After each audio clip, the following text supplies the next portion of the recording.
नमस्कार शेतकरी बंधूंनो, माझे नाव प्रवीण पंडित कदम, राहणार बोरजाईनगर. माझा हा फर्स्ट इयरचा किंगबेरीचा प्लॉट आहे. तारीख 11 ऑक्टोंबरचा प्लॉट आहे.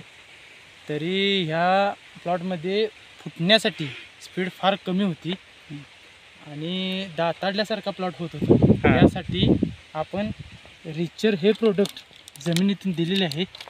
एकरी 5 लिटर या हिशोबानं हे प्रोडक्ट वापरलेलं आहे. यामध्ये आपल्याला ह्या बाजूला आपण रिचर वापरलेला प्लॉट इकडे वापरले आणि या बाजूला वापरले नव्हते. नाही. यामध्ये फारच आपल्याला फरक जाणवत आहे. घडांची साईज या बाजूला छोटी आहे, तर ह्या बाजूला घडांची साईज बिग साईजमध्ये घड आलेले आहेत.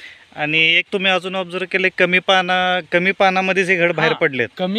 कमी पानामध्ये घडांची साईज मोठी झालेली आहे. इकडे पानं वाढलेली आहेत पण घडाची साईज लहान आहे. अशा प्रकारचा फरक यामध्ये दिसत आहे. तरी सर्व शेतकऱ्यांनी हे प्रोडक्ट वापरावे अशी माझी नम्र विनंती. ओके, धन्यवाद.